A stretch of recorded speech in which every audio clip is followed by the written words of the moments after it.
بسم الله الرحمن الرحيم والحمد لله رب العالمين والصلاة والسلام على أشرف المخلوقين أيها الإخوة أيها الأخوات السلام عليكم ورحمة الله تعالى وبركاته.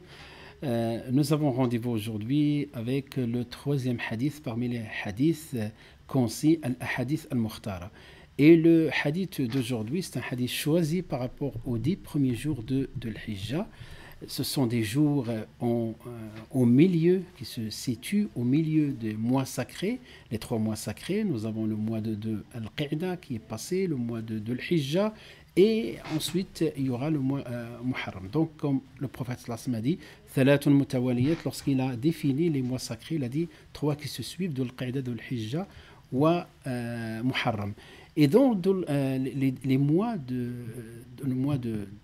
l'Hijjah, il y a les 2 premiers jours de ce mois-ci, pendant lequel la plupart des pèlerins commencent à s'installer pour démarrer le pèlerinage. C'est exactement à partir du 8 de l'Hijjah. Donc ces 10 jours, ils sont très importants.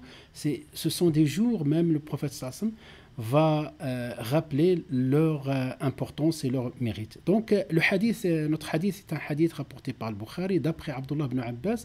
قال رسول الله صلى الله عليه وآله وسلم ما من العمل في أيام أفضل من هذه قالوا ولا جهاد في سبيل الله يا رسول الله قال إلا رجل خرج يخاطر بنفسه وماله فلم يرجع بشيء.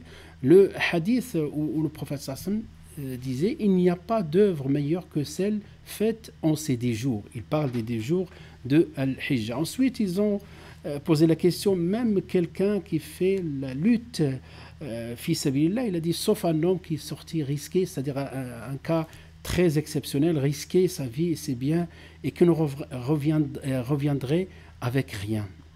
Donc ما من العمل في هذه الأيام أفضل من هذه ما من العمل في أيام أفضل من هذه. Donc il n'y a pas d'œuvre meilleure que celle faite en ces jours de Dhul Hijjah.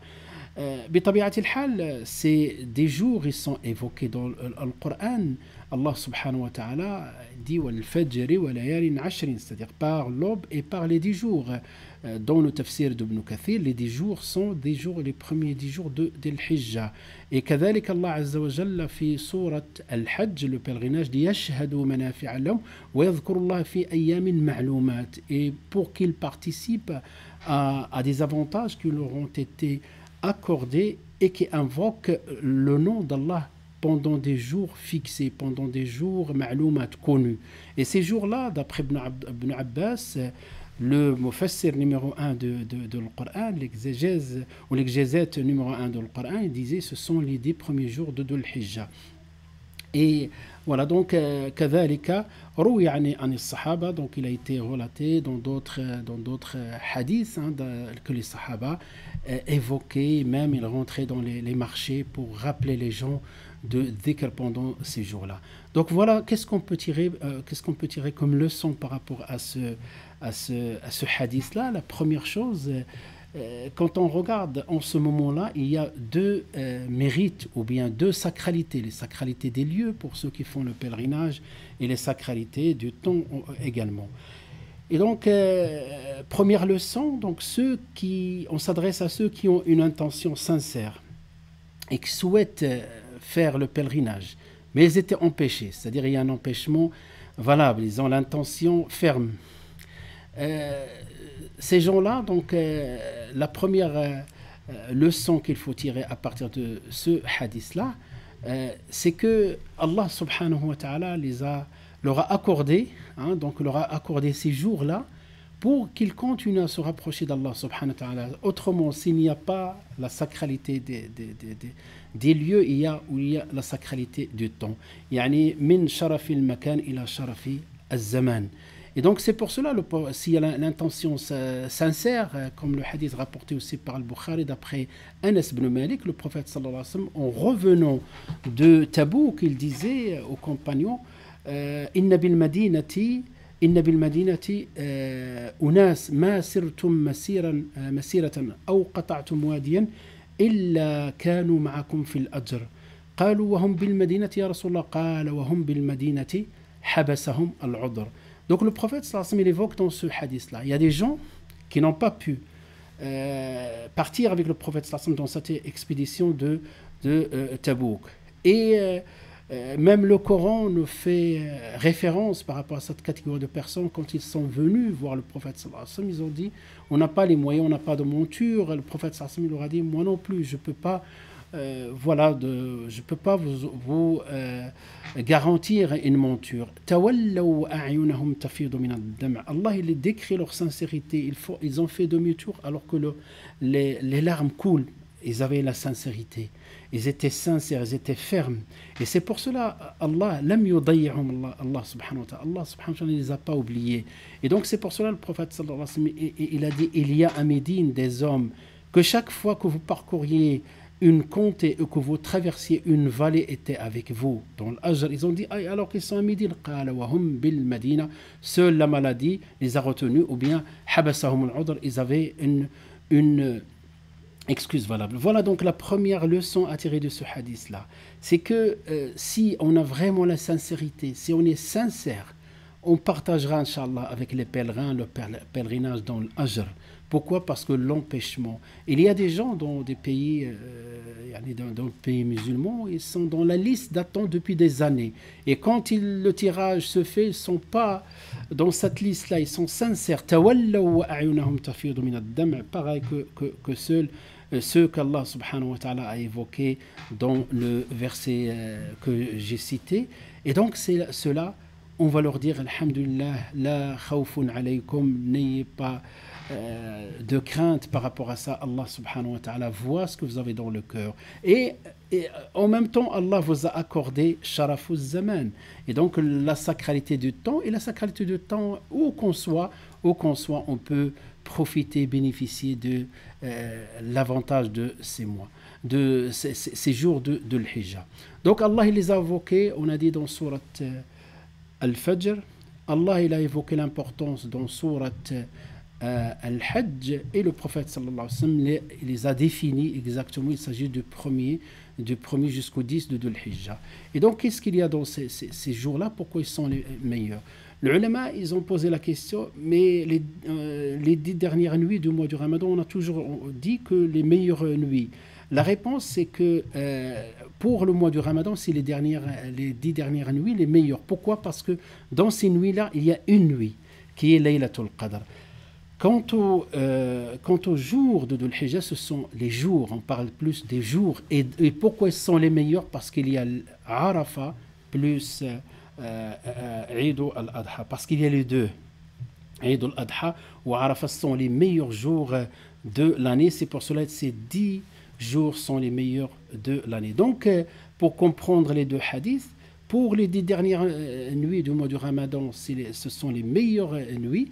Et pour Dhul-Hijjah, les meilleurs jours de l'année. Quoi qu'il arrive, alhamdulillah, voilà, donc ces jours-là sont bénis, ils ont leur importance, et le prophète sallallahu alayhi wa sallam nous a laissé un certain nombre de recommandations. Quelles sont les recommandations? Première chose, avant même d'aller chercher les actes spécifiques à ces jours-là, première chose, il faut toujours que la plateforme soit solide. Ay bima'na al-muhafadha ala al-wajibat. Donc le fait qu'on soit assidu par rapport aux obligations, ce qu'Allah nous a ordonné de faire. لذلك النبي صلى الله عليه وسلم في الحديث القدسي, dans le hadith qui est qudsi, il dit ما تقرب إلي عبدي بشيء أحب إلي مما افترضته عليه. Donc il n'y a pas quelque chose qui m'est plus agréable que le fait qui me rapproche le serviteur de moi comme ce que je lui rendu obligatoire. Et donc voilà, ça c'est la plateforme, la première chose. On ne peut pas parler des recommandations avant de parler des obligations. ومن هذه الواجبات ترك المعاصي. Donc il faut délaisser, s'éloigner de l'maasi. Et le Coran, lorsqu'il nous a parlé du mois sacré, puisqu'on est dans les mois sacrés, Allah subhanahu wa ta'ala, la seule recommandation, plutôt la seule prescription qui a été évoquée dans ce verset-là, فَلَا تَظْلِمُوا فِيهِنَّ أَنفُسَكُمْ, ne commettez pas d'injustice envers vous. Voilà la première chose, c'est-à-dire de sentir cette sacralité, qu'on est dans des mois sacrés.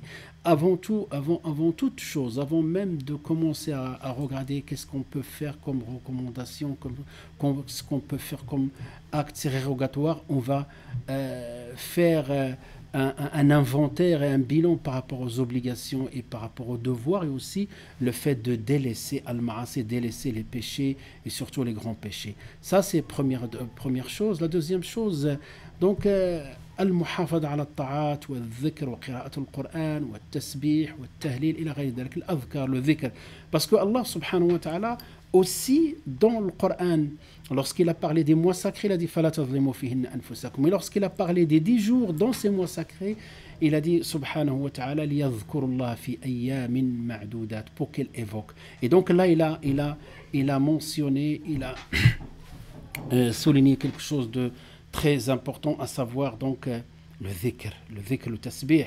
D'ailleurs, dans le hadith qui est dans le musnad de l'imam Ahmed, Ibn Omar et d'autres, radiallahu anhum, donc ils sortaient, ils faisaient le takbir, le tahlil dans les marchés, là où les gens oublient beaucoup, donc pour qu'ils leur fassent le rappel par rapport au dhikr. Donc, deuxième chose, c'est que la langue doit être occupée, Inch'Allah, par le dhikr, par le tasbih, par le tahlil. Le dhikr, c'est n'importe quel dhikr. Le tasbih, c'est subhanallah, glorifier Dieu. Tahmid, c'est louange. Tahlil, c'est le fait de dire la ilaha illallah. Que tout ça rentre les yadhkur ismallah, pour qu'il évoque le nom d'Allah subhanahu wa ta'ala. Parmi les choses aussi, donc, que le prophète sallallahu alayhi wa sallam a instauré le jeûne de Dhul Hijjah. Donc, comme c'est dans le musnad de l'imam Ahmed, كان يصوم صلى الله عليه وسلم 9 من ذي الحجة, les premiers ou bien la première dizaine de mois de Dhul Hijjah.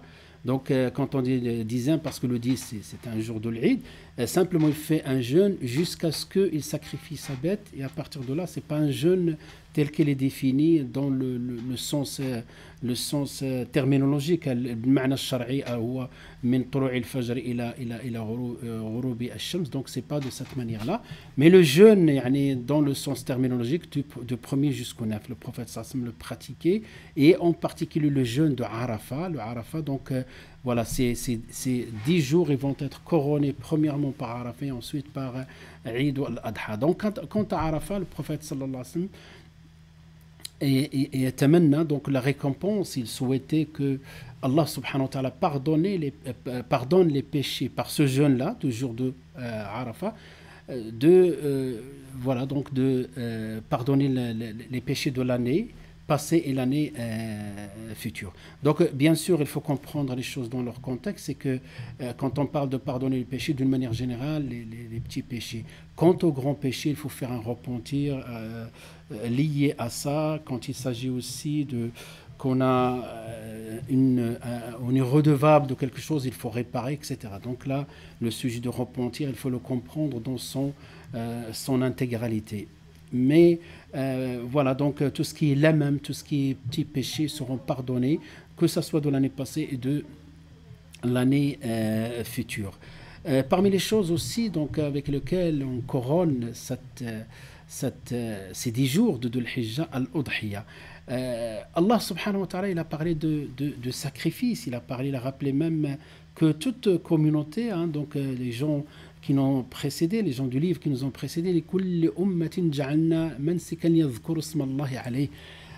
Donc à chaque, il dit subhanahu wa ta'ala, ce qu'on peut traduire par à chaque communauté, nous avons assigné un rite sacrificiel afin qu'il prononce le nom d'Allah. Donc c'est pour cela la prononciation du nom d'Allah qui est, on va dire, la ligne conductrice pendant tout, c'est ce qu'on a évoqué.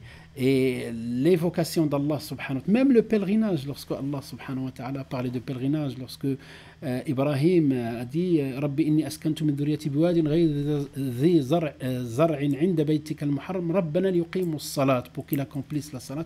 Tout ça pour qu'il accomplisse la salat. Et l'accomplissement de la salat, c'est aussi aqim as-salat li dhikri. Donc l'évocation du nom d'Allah passe par la salat, passe par le dhikr, passe par toutes ces recommandations ou bien ces obligations. Et donc, le sacrifice aussi, meilleure chose par laquelle on va couronner, on va clôturer ces 10 jours de Dhul-Hijjah. Quant aux pèlerins, ils ont des actes, ils passent leur nuit à Muzdalifa, ensuite ils vont descendre, ils vont faire la lapidation, le grand stèle. Donc on a les cours de Hajj en parallèle, si vous voulez les visualiser, Inch'Allah, il y a les cours sur le Hajj. Bref, donc les pèlerins, ils ont des actes, et aussi ceux qui n'ont pas pu aller visiter ces lieux-là, n'ont pas pu parvenir à ces lieux-là, ils ont la sacralité du temps, et bien ils ont la possibilité aussi de faire le sacrifice. Parce que le sacrifice, il a énormément de récompenses. Le prophète sallallahu alayhi wa sallam, il dit, lorsqu'on a dit quels sont, pourquoi ces sacrifices, il a dit sunnata abikum Ibrahim, c'est la sunna, c'est la tradition prophétique. Et quand on dit la sunna de prophétique ou bien la sunna de Ibrahim, nous rappelle les sacrifices de Ibrahim, ala Ibrahim, le sacrifice de son fils, etc. Donc sans trop rentrer dans les détails, ensuite on dit ya Rasulallah, qu'est-ce qu'on a comme récompense? Il compte toujours sur la récompense, mais le prophète sallallahu alayhi wa sallam répond bikulli sha'ratin hasana. Donc pour chaque poil il y a une hasana, et la règle al-hasanatu bi'ashri amthaliha ila 700 ضعف. Quant à la règle générale, chaque hasana vaut 10 voire jusqu'à 700 hasana. Voilà donc globalement une dernière question de l'ordre, une question fiqhi, juridique, puisque ceux qui souhaitent faire que Arafat, ou que le jeûne de Arafat, il va tomber un samedi, il va tomber un samedi. Donc est-ce qu'on a le droit de jeûner? Oui, la réponse, oui, on peut jeûner seul un jour samedi quand il s'agit de Arafat ou il s'agit de Ashura ou quelque chose comme ça. Et donc pour conclure, on a commencé par les obligations et on finit par les recommandations, parce que même le sacrifice est une sunna mu'akkada, ce n'est pas une obligation. C'est pour cela, dans le hadith du prophète sallallahu alayhi wa sallam, hadith bien sûr Qudsi, je dis du prophète mais hadith Qudsi, donc ce hadith là il dit ma taqarraba ilayya abdi bi shay'in ahabba ilayya mimma aftaratuhu. Donc on a dit la base, la plateforme, ce que Allah nous a instauré. Ensuite wala yazalu abdi yataqarrabu ilayya, c'est l'occasion de pratiquer ce hadith là. Et mon serviteur ne cesse de se rapprocher de moi jusqu'à ce que je l'aime. Et lisez la suite du hadith qui est dans le Bukhari, c'est très important. Les conséquences, si Allah subhanahu wa ta'ala nous accorde son amour, nas'alullah an nakuna minhum, inshallah, qu'on soit parmi eux. Et à la fin, la conclusion, mes frères, mes sœurs, surtout, il faut avoir une volonté ferme pour profiter du temps et pour se rapprocher d'Allah. Notre capital, c'est le temps. Il ne faut pas le délapider à faire des choses de l'ordre de ce qu'on appelle al-abath. Al-abath, c'est quand on dit dans notre religion al-abath, c'est-à-dire sans objectif. On fait des choses sans objectif. Fahadi ashrun fursatun, ce sont les 10 jours dans lesquels beaucoup de khair, et c'est une aumône, si on peut dire ça, et c'est un don divin. نسأل الله عز وجل أن نكون من الذين يقولون ويعملون من الذين يستمعون القول فيتبعون أحسنه وصلى الله وسلم وبارك على أشرف المخلوقين والسلام عليكم ورحمة الله تعالى